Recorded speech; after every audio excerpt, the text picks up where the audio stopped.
Hello बहन, क्या हाल है आप सभी बच्चों का। तो बच्चों, आज हम दी लिव इन वर्ल्ड स्टार्ट कर रहे हैं और बड़ी बात है, हमने अभी तक दी यूनिट ऑफ लाइफ मैंने ले लिया, अब मार्फोलॉजी भी ले लिया, मार्फोलॉजी से एग्जाम्पल करवा दिया, अब दी लिव इन वर्ल्ड पे आ रहे हैं। धीमे धीमे हर एक चैप्टर तो ऐसे ही कंप्लीट करते जाएंगे, ठीक है। तो जानते ही हो अपने लोगों का रिवीजन चला है, तो इस रिवीजन का पर्पज क्या है। चलते वक्त या तुम कहीं पे ट्रेवल कर रहे हो या कहीं पे भोजन कर रहे हो तो अपना ईयरफोन अपने कान में लगाते और हर एक चीज़ों को रिवाइज करो, ठीक है। ये पर्पज़ है, ठीक है। मेन मेन पर्पज़ ये है, ठीक है। चलो, तो भैया अब हम लिव इन वर्ड की पूरी प्रॉपर तरीके से चैप्टर कंप्लीट करेंगे, ठीक है। और आप लोगों का सपोर्ट चाहिए। सपोर्ट करने का मतलब ये है कि आप बंद करते सुनो और फिर हमारे साथ बोलो अगर मैं बोलूँ, ठीक है। पहली चीज़, अंश मेयर, ये इंट्रोडक्शन पार्ट में एनसीईआरटी में दिया है, ठीक है। जब बॉर्न हुआ, बॉर्न 5 जुलाई 1904 में हुआ, कहाँ पे, टेम्पटेन जर्मनी में, ठीक है।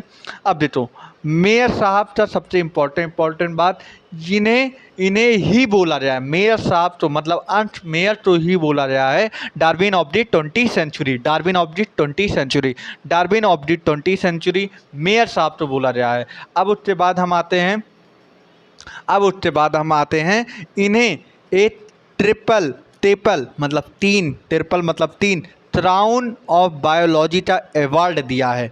Triple crown of biology, biology पे इन्होंने बहुत सारी चीज़ें निकाली, मतलब बायोलॉजी का आधे से ज़्यादा बहुत सारी चीज़ बायोलॉजी में हेल्प की। हेल्प करने का मतलब इनका कॉन्ट्रीब्यूट है मेयर साहब का। तो इसी वजह से इन्हें प्राइज़ मिला, तीन प्राइज़ मिले। पहला बाल्जन प्राइज इन 1983, बाल्जन प्राइज मिला जो कि 1983।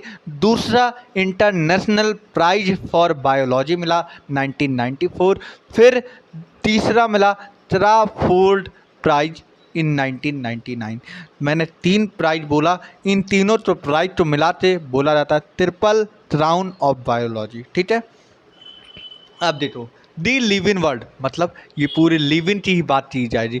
पहली चीज़, लिव इन जो होती है, लिव इन जो होती है वो सबसे बड़ा इम्पोर्टेंट बात होता है। लिव इन होना सबसे बड़ा बात ये होता है, हर हर ऑब्जेक्ट के पास अगर सेल प्रेजेंट है, अगर basic unit of cell present है, तब उस ऑब्जेक्ट को हम लिव इन बोलेंगे। अगर उसके पास सेल नहीं है तो हम लिव इन नहीं बोलेंगे, ठीक है। तो बायोलॉजी की स्टोरी कहाँ से स्टार्ट होती है, एट लाइफ, और लाइफ में क्या होता है, इवोल्यूशन। तो भैया अर्थ पे जिस तरह इवोल्यूशन होता गया उस तरह लाइफ लाइफ सबकी अलग अलग होती गई। सबसे पहली बात ये जानो, लिव इन तुम किससे बोलोगे, लिव इन किससे बोलोगे। सर लिव इन जिसके अंदर सेल हो उसे तो लिव इन बोलेंगे, दैट्स ऑल। नहीं, हम उसे लिव इन नहीं बोलेंगे। देखो, लिव इन हम कैसे कैसे बोल सकते हैं, जो हमें, जैसे कि तुम हमारी बात सुन रहे हो, हाँ सर सुन रहे हैं। अब देखो, अगर मैं जो बोल रहा हूँ वो तुम सुन रहे हो, सुनने के बाद ये सारी चीज़ अपने माइंड में स्टोर कर रहे हो, डैट मीन्स तुम मेरी बातों का तुम रिस्पॉन्ड कर रहे हो। रिस्पॉन्ड करने का मतलब तुम सुन रहे हो, नीट के पेपर जब आएगा क्वेश्चन पूछेगा तुम रिस्पॉन्ड करोगे। मतलब ग्रोथ होनी चाहिए, रिप्रोडक्शन होनी चाहिए, एबिलिटी टू सेंस इन्वायरमेंट, ठीक है, ability to sense environment, metabolism, self consistence, और मान लो सेल्फ रेप्लिकेट, सेल्फ ऑर्डिनली, ये सारी प्रॉपर्टी है तो उस ऑब्जेक्ट तो लिव इन ऑब्जेक्ट बोला जाएगा, ठीक है। मैंने क्या क्या बोला, अदर भैया growth, reproduction, ability to sense environment, और बहुत सारी चीज़ें, मतलब सेल्फ कंसिस्टेंस, या ये सारी प्रॉपर्टी हो तो उस ऑब्जेक्ट को हम लिव इन बोलेंगे, ठीक है। अब देखो, ग्रोथ क्या होता है, ग्रोथ दो चीज का थ्रस्टर है, मतलब ट्विन थ्रस्टर स्टेट होता है। किस चीज का, increase in mass, increase in number of individual, increase in mass, increase in number of individual. आज बंद करो और बोलो मेरे साथ, मन में बोलो, increase in mass, increase in number of individual, increase in mass, increase in number of individual. अब उसकी बात सुनो, मल्टी सेलुलर ऑर्गेनिज्म की बात कर दी जाए चाहे यूनिसेलुलर ऑर्गेनिज्म की बात कर दी जाए, चाहे मल्टी सेलुलर चाहे यूनिसेलुलर की बात कर दी जाए, तो ये दोनों ग्रोथ अपने सेल डिवीजन से ही थ्रू करते हैं। अब प्लांट टेस्ट ले ली जाए, प्लांट टेस्ट हमेशा अनलिमिटेड मतलब continuous throughout their life span growth होती रहती है। भाई प्लांट छोटा रहा, फिर बड़ा हुआ, फिर बड़ा हुआ, एक टाइम आएगा और बड़ा हो जाएगा। ऐसे ही मान लो तभी ठंडी बरसात आई, पेड़ टूटा, फिर ग्रोथ होना शुरू हुआ। मतलब प्लांट में कॉन्टिन्यूअस ग्रोथ होता है, लेकिन एनिमल में कॉन्टिन्यूअस नहीं होता, एक लिमिट में ही ग्रोथ होता है। तो मतलब in plant the growth by cell division अतः continuous throughout their life span.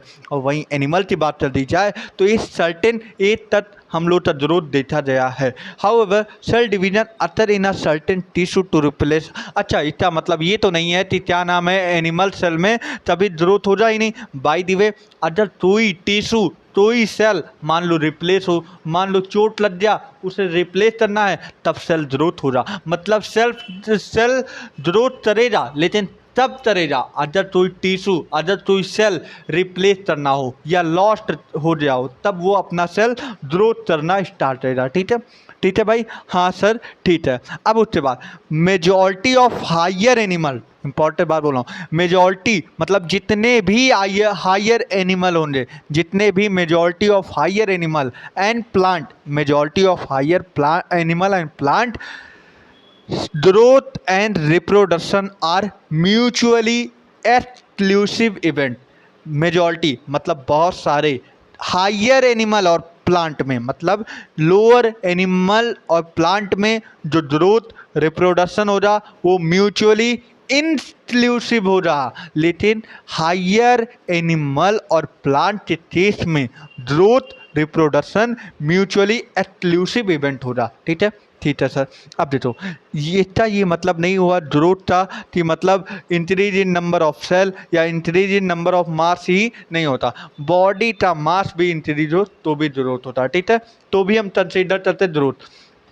Sir तो ग्रोथ एक नॉन डिफाइनिंग कैरेक्टर होता है, रिप्रोडक्शन एक नॉन डिफाइनिंग। अरे सर पहले बात सुनो, कैरेक्टर स्टेट और डिफाइनिंग में दो अंतर होता है। कैरेक्टर स्टेट क्या होता है, वो हर एक लिविंग मतलब जितने भी ऑर्गेन्स हैं, जितने भी लिविंग ऑर्गेन्स हैं उनके अंदर हर वो प्रॉपर्टी पाई जाएगी, तो कैरेक्टर स्टेट है।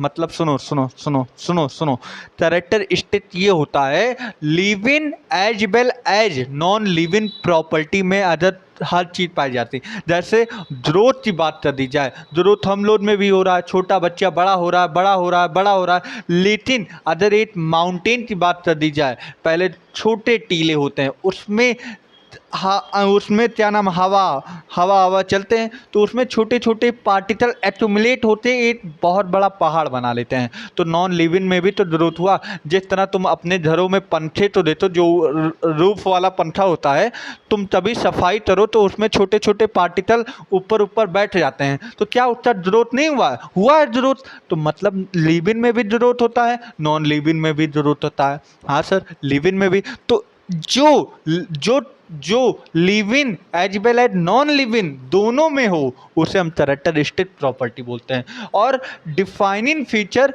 उसे बोलेंगे जो ओनली लिविंग में ही पाया जाए, तब उसे डिफाइनिंग बोलेंगे। अच्छा सर ठीक है, तो मतलब ग्रोथ हमारे लिविंग में भी हो रहा है, नॉन लिविंग, तो डैट मीन ये कैरेक्टरिस्टिक प्रॉपर्टी है लेकिन डिफाइनिंग फीचर नहीं है। रिप्रोडक्शन की बात कर लो, रिप्रोडक्शन हर ऑर्गेन कर नहीं सकता, जैसे कि म्यूल मतलब खच्चर होते हैं, ठीक है, म्यूल हो रहे हैं, हनी बी हो रही, जैसे कि ह्यूमन कपल, ये तीनों infertile couple, human infertile couple, ये तीनों रिप्रोडक्शन नहीं कर सकते। मतलब डैट मीन जो बिना एक्सेप्शन से लिविंग ऑर्गेन, हर वो लिविंग ऑर्गेन के अंदर हो बिना कोई एक्सेप्शन से, तब वो प्रॉपर्टी डिफाइनिंग हो रहा। लेकिन इसमें तो एक्सेप्शन आ गया, जैसे कि म्यूल हो जाए, हनी बी हो रही, इनफर्टाइल ह्यूमन बीन हो रहे, तो ये सारे रिप्रोडक्शन नहीं कर सकते। मतलब ये भी कैरेक्टरिस्टिक प्रॉपर्टी हुई, डिफाइनिंग फीचर नहीं हुआ।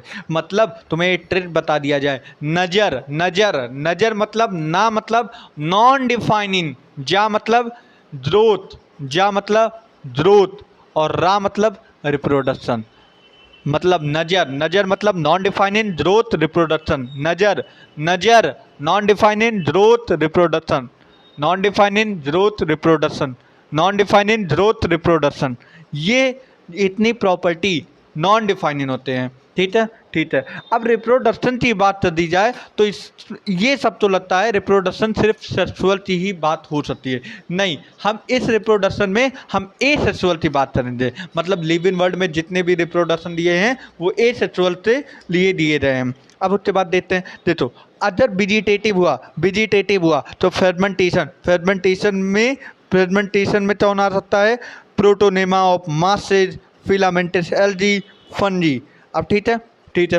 अब मान लो बर्डन में कौन आ सकता है? ईस्ट और हाइड्रा। बर्डन में कौन आ सकता है? ईस्ट और हाइड्रा। बर्डन में कौन आ सकता है? ईस्ट और हाइड्रा। ट्रू रीजनरेशन में कौन आ सकता है? प्लेनेरिया। ट्रू रीजनरेशन में कौन आ सकता है? प्लेनेरिया। ट्रू रीजनरेशन में कौन आ सकता है? प्लेनेरिया। बर्डन में ईस्ट हाइड्रा, बर्डन में ईस्ट हाइड्रा। मन में आंखें बंद करो और मन में रिवाइज करना शुरू करो। Burden east hydra, burden east hydra. Regeneration में प्लेनेरिया, रीजनरेशन में प्लेनेरिया। फ्रेगमेंटेशन में protonema of masses, filamentous algae, fungi. Protonema of masses, filamentous algae, fungi. ठीक है, ठीक है सर। अब एसेक्सुअल स्पोर में फंजी, एसेक्सुअल स्पोर में फंजी, एसेक्सुअल स्पोर में फंजी। बर्डन में ईस्ट हाइड्रा, बर्डन में ईस्ट हाइड्रा, बर्डन में ईस्ट हाइड्रा। प्लेनेरिया रीजनरेशन में हो जा, प्लेनेरिया रीजनरेशन करेगा। फेर्मेंटेशन में protonema of masses, protonema of masses, filamentous algae, fungi. ठीक है, याद हो गया, याद हो गया। अब देखो बहुत सारे यूनिसेलुलर ऑर्गेनिज्म जैसे थी बैक्टीरिया, यूनिसेलुलर एल्गी, इंपॉर्टेंट बात बोला हूँ, बहुत सारे यूनिसेलुलर ऑर्गेनिज्म जैसे थी बैक्टीरिया, यूनिसेलुलर एल्गी, जैसे थी बैक्टीरिया, यूनिसेलुलर एल्गी, एमीबा, ये सारे रिप्रोडक्शन सिनोनिम्स करेंगे। मतलब रिप्रोडक्शन भी हो जा, ग्रोथ भी हो जा, दोनों साथ में होंगे। मतलब जितने भी यूनिसेलुलर ऑर्गेनिज्म हैं जैसे कि बैक्टीरिया, एल्गी, एमीबा, ये तीनों तीनों मतलब यूनिसेलुलर जितने भी ऑर्गेनिज्म है, स्पायरोजायरा, क्लेमिडोमोनास, ये जितने भी हैं ये सारे रिप्रोडक्शन ग्रोथ दोनों साथ में करेंगे। मतलब reproduction is synonyms with growth. ठीक है, बहुत सारे ऑर्गेनिज्म जो नहीं रिप्रोड्यूस कर सकते हैं, म्यूल्स हो जाए, वल्टर बीज हो जाए, इनफर्टाइल ह्यूमन कपल हो जाए, ये सारी चीज़ मैंने बता दी। अब मेटाबॉलिज्म में आ जाए। मेटाबॉलिज्म किसे बोलेंगे? Sum of total all chemical reaction occur in our body is metabolism. मतलब जितने भी एक साथ हमारे बॉडी में जितने भी केमिकल रिएक्शन चल रही हों इन्हें ही मेटाबॉलिज्म बोलेंगे। मेटाबॉलिज्म एक ऐसा डिफाइनिंग फीचर है, डिफाइनिंग फीचर है, मतलब इसमें कोई एक्सेप्शन नहीं है। बिना एक्सेप्शन से जितने भी लिविंग ऑर्गेनिज्म हैं सबके अंदर मेटाबॉलिज्म हो जा ही तो हो जा। ठीक है, ठीक है। फिर उसके बाद जितने भी मतलब इन कोई भी नॉन लिविंग के अंदर मेटाबॉलिज्म रहेगा ही नहीं। मतलब मेटाबॉलिज्म सिर्फ लिव इन ऑर्गेनिज्म के लिए हो रहा। और metabolism reaction can be demonstrated outside the body cell free is test tube या इन विट्रो। मतलब अदर कोई भी मान लो एक क्या नाम फ्लास्क ले लेते हैं, उसमें हम लिव इन केमिकल रिएक्शन करवा देते हैं तो उसे हम क्या कहेंगे?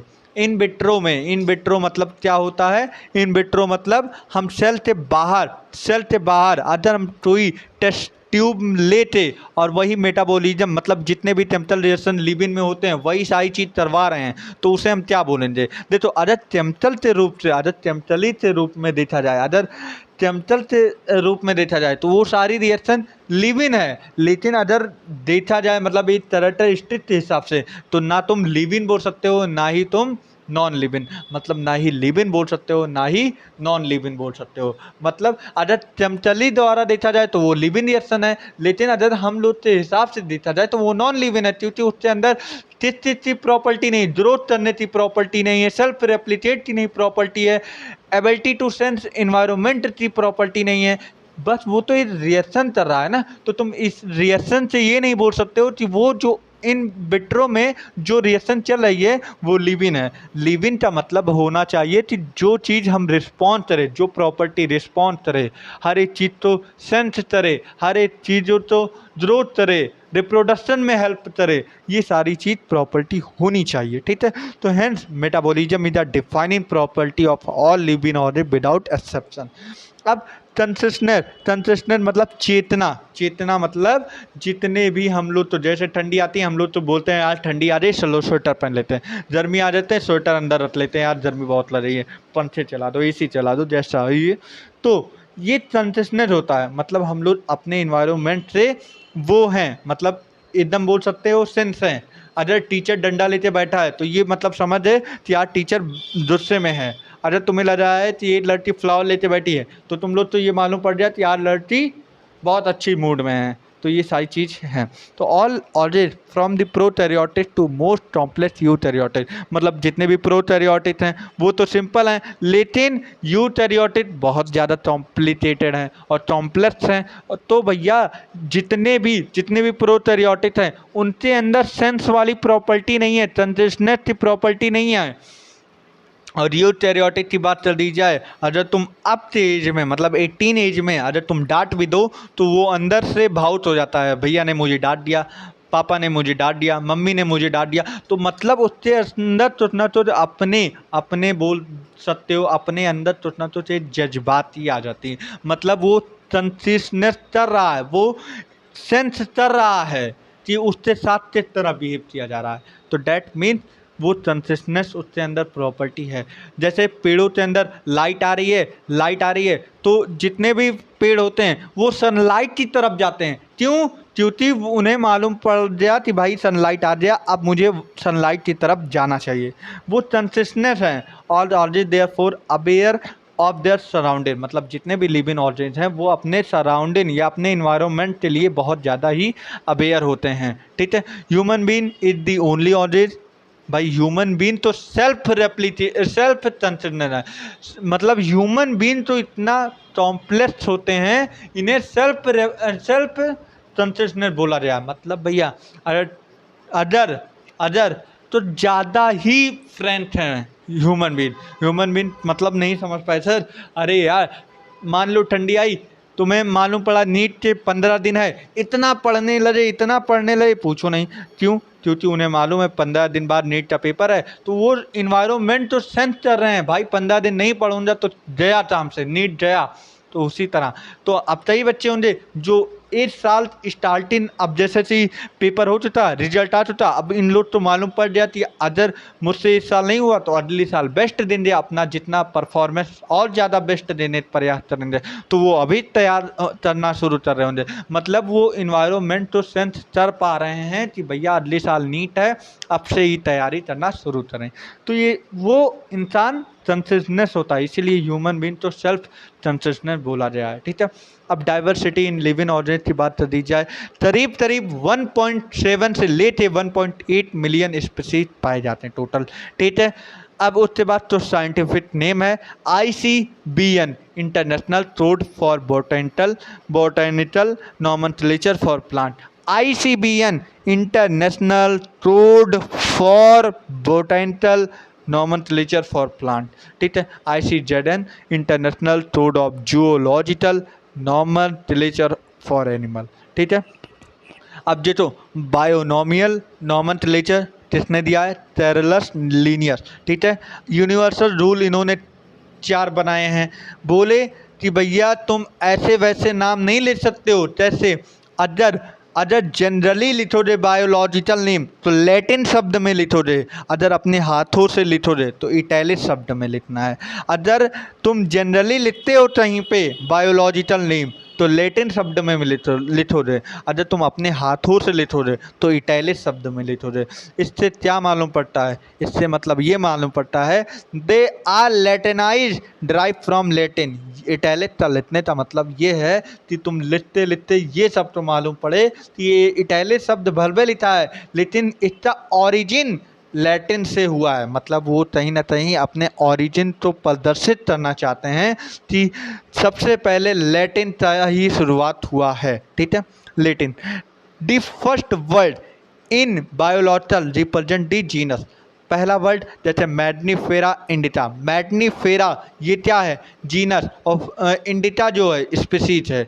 मतलब जिसमें थी बायोलॉजिकल जितने भी नेम हैं, पहला वर्ड जीनस हो जा, और जो थी पहला वर्ड हमेशा कैपिटल लेटर में लिखा जाता है, और स्पीसीज जो होता है वो स्मॉल लेटर में लिखा जाता है। पहला जीनस, दूसरा स्पीसीज या बोलते हैं स्पेसिफिक एपिथेट, यही बोलते हैं, ठीक है। तीसरा इन्होंने क्या बोला, जितने भी वर्ड लिखोगे बायोलॉजिकल नेम ये हमेशा अदर हैंड राइटिंग में लिखोगे।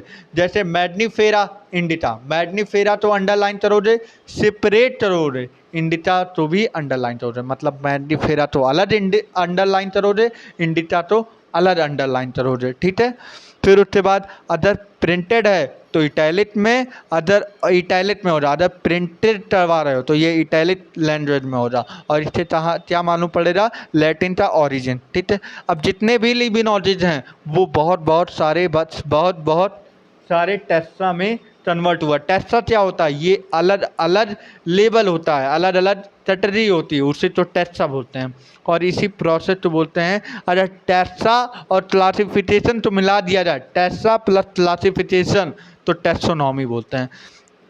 टेक्सोनॉमी में चार चीज़ आते हैं, characterisation, identification, classification, nomenclature. Characterisation, identification, classification, nomenclature. अब देखो, study of different kind of object and their derivative bit relationship among their arrangement of object. अब देखो, ये सिस्टमैटिक शब्द तब हम बोलेंगे जब जब टैक्सोनॉमी के साथ इवोल्यूशनरी रिलेशनशिप अगर लग जाए तो उसे हम बोलते हैं सिस्टमैटिक।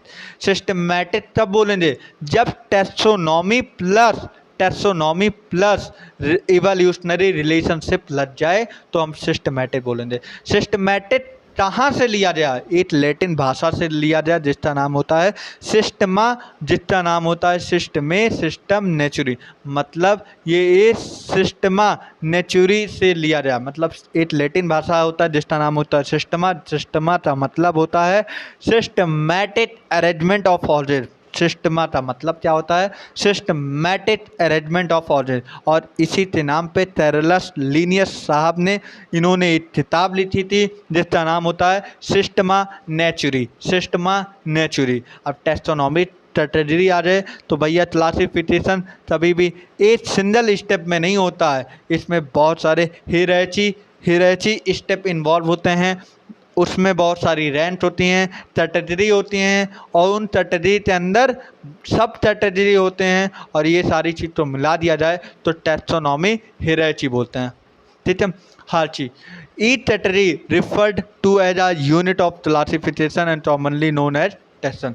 हर एक कैटेगरी तो हम क्या बोलते हैं, टैक्सॉन। टैक्सॉन जो होता है ये एक प्लूरल वर्ड होता है, और सिंगुलर वर्ड क्या होता है, टैक्सा। सिंगुलर वर्ड क्या होता है, टैक्सा, ठीक है। अब टैक्सोनॉमी हियरार्ची कैसे होता है, species, genus, family, order, class, phylum. Species, genus, family, order, class, phylum. 8 बंद करो, जल्दी जल्दी बोलो, 8 बंद करो। Species, genus, family, order, class, phylum.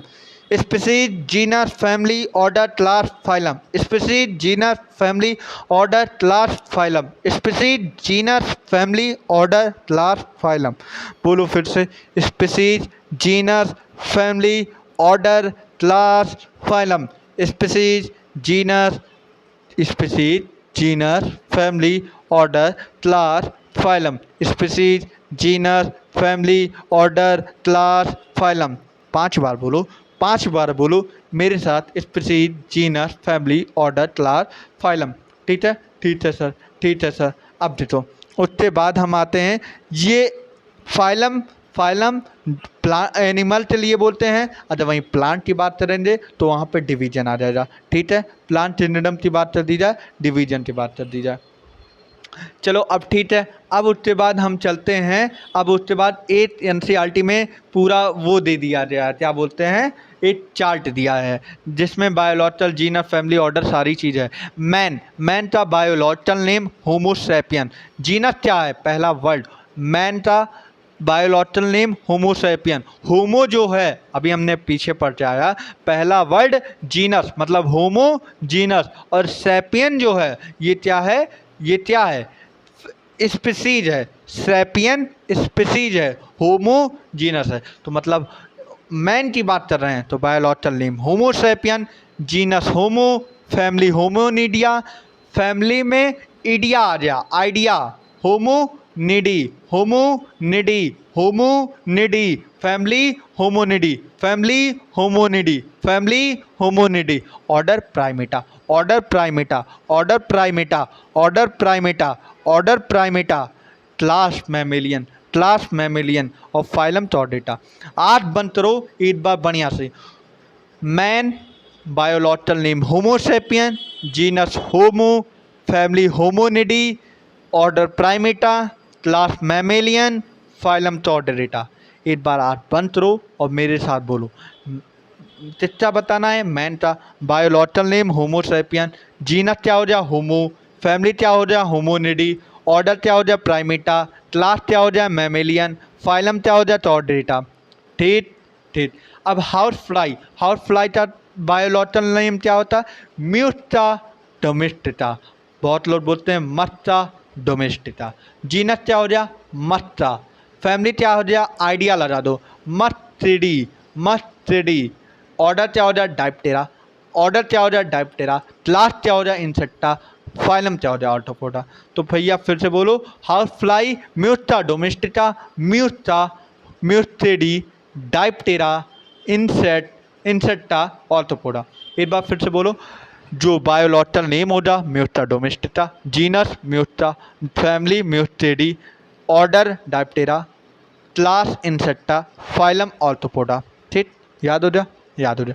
मैंडोटा मैंड्रीफेरा इंडिटा, मैंड्रीफेरा इंडिटा, genus मैंड्रीफेरा, family अनार्टोथारिया, अनार्टोथारना, एनाटार्डिएसी, एनाटार्डिएसी, एनाटार्डिएसी, एनाटार्डिएसी, एनाटार्डिएसी। मतलब प्लांट टेस्ट में आ जाए, प्लांट की बात कर दी जाए तो फैमिली में एसी आ जाता है, एनटार्डिएसी, एनटार्डिएसी, एनाटार्डिएसी। ठीक है। Order sapindales, order sapindales, order sapindales, order sapindales, class dicotyledon, phylum division, phylum animal के लिए नहीं होता, फाइलम प्लांट के लिए नहीं होता, सॉरी क्या बोल रहा हूँ, फाइलम प्लांट के लिए नहीं होता है, डिवीजन होता है। ठीक है।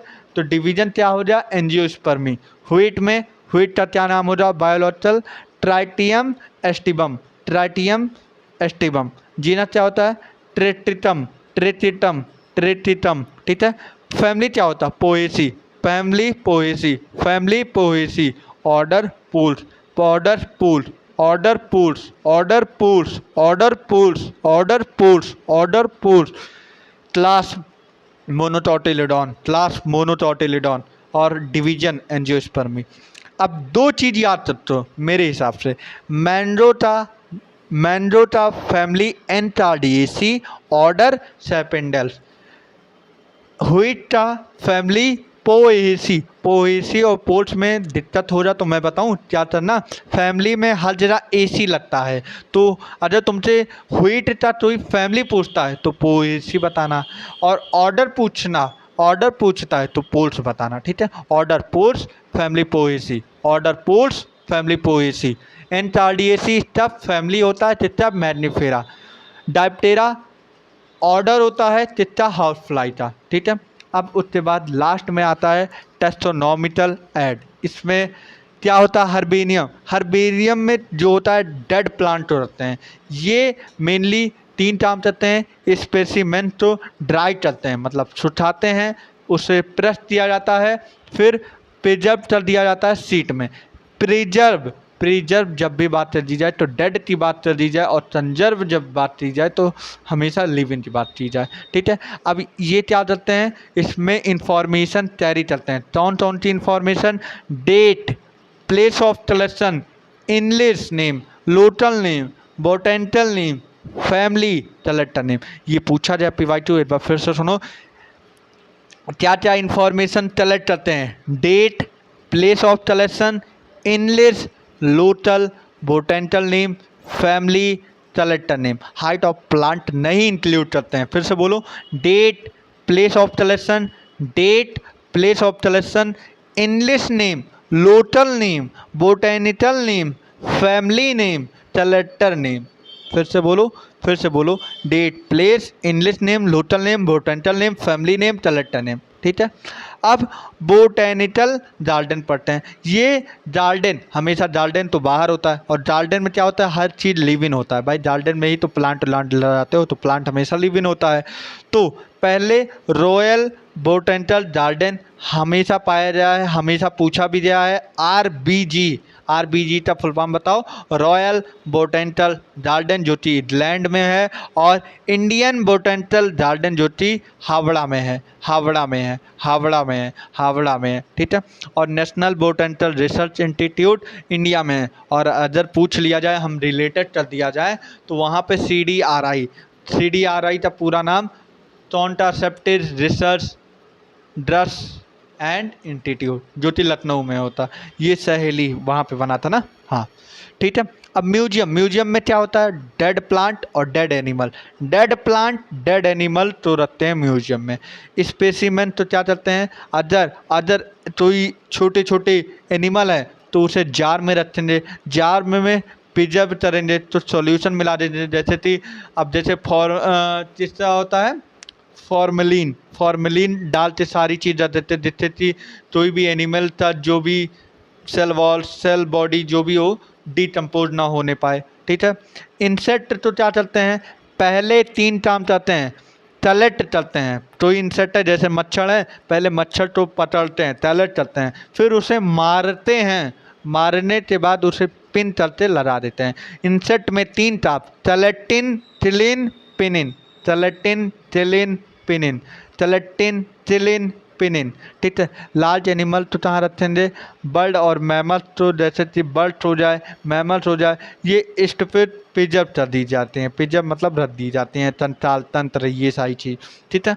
अब जियोलॉजिकल पार्ट, जिसे जू बोलते हैं, जो कि लिविंग एनिमल, और ये सबसे ज़्यादा वाइल्ड एनिमल रखे जाते हैं, और प्रोटेक्ट इन्वायरमेंट में। अब कोई एनिमल विलुप्त होने वाला है, तो उसे क्या नाम है, इसी जू में ले आते रख दिया जाता है, जिससे कि वो ऑर्गेन विलुप्त ना होने पाए। ठीक है।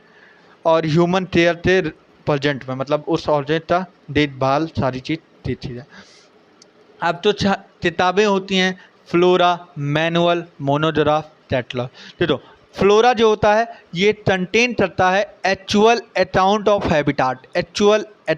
Habitat and distribution of plant of a given area. Flora क्या कंटेन करता है, कंटेन दी एक्चुअल, मतलब जितने भी उसके अकाउंट होते हैं, जितने भी अकाउंट ऑफ हैबिटाट, जितने भी हैबिटाट की क्या प्रॉपर्टी है, क्या सब कुछ है, क्या एरिया है, क्या प्लांट का डिस्ट्रीब्यूशन है, ये सारी चीज़ कौन कंटेन करता है, फ्लोरा। मैनुअल क्या करता है, मैनुअल हर वो इंफॉर्मेशन जो आइडेंटिफिकेशन होते, मतलब मेरे कहने का मतलब है कि ये किस तरह हमें इंफॉर्मेशन तो प्रोवाइड करवाई दी। ये एक तरह identification of species found in an area, मतलब एक एरिया में कितने स्पीशीज फाउंड हुए, ये सारी इंफॉर्मेशन मैनुअल में होता है। मोनोग्राफ सिर्फ एक टैक्सा से लेते, एक टैक्सा की जब हम लोग बातें करेंगे तो मोनोग्राफ, एक टैक्सॉन की बातें जब हम करेंगे मोनोग्राफ। और कैटलॉग क्या होता है, कैटलॉग क्या होता है, list and photograph of specimen. अब जैसे लिस्ट बना दिया जाए, इतने इतने एनिमल इस जू में हैं, तो उसी तरह पूरे, जैसे सैपियन में बहुत सारे सैपियन आते हैं, होमोसैपियन, बहुत सारे सैपियन आते हैं। तो अब तुम पढ़ो जे, क्या नाम है, रामा, और बहुत सारे लोग आते हैं। अब उसमें तुम जब पढ़ोगे ना, तब मालूम पड़ेगा इवोल्यूशन में। तो बहुत अलग अलग, तो ये सारी चीज़ कैटलॉग में रहते हैं। अब टी क्या होता है, टी जो होता है वो टैक्सोनॉमिकल एस्ट होते हैं, और इसमें प्लांट और एनिमल दोनों सिमिलरिटी और डिससिमिलरिटी तो देखते हैं। मतलब अगर किसी के अंदर एडवांटेज भी है तो डिसएडवांटेज, और इन दोनों तो कॉन्ट्रास्टिंग पेयर बोलते हैं, और कंट्रास्टिंग पेयर तो ही बोलते हैं टपलेट मतलब टपल मतलब एडवांटेज डिसएडवांटेज, मतलब सिमिलरिटी एज वेल एज डिससिमिलरिटी दोनों। और टी जो होता है, हर एक स्टेटमेंट टी क्या बोलते हैं, लीड बोलते हैं। ठीक है, लीड बोलते हैं। तो भैया आज हमने लिव इन वर्ल्ड चैप्टर समाप्त किया और इसमें हमने पूरी बात कर ली। तो भैया अब मिलते हैं आपसे नेक्स्ट वीडियो में, और पढ़ते रहिए। और ये सारी रिवीजन तो आपको फ़ायदा मिल रहा है तो इसे आप बहुत सारे लोगों, मतलब बहुत सारे पढ़ने वाले बच्चों के पास पहुँचाए, जिसकी वजह से उन लोग को भी बेनिफिट हो ये सारी चीज़ का ना। हाँ सर, ये बात तो आपने सही बोला। ठीक है, तो भैया आज के लिए इतना ही। मिलते हैं नेक्स्ट वीडियो में। पढ़ते रहें और हंसते रहें हमेशा।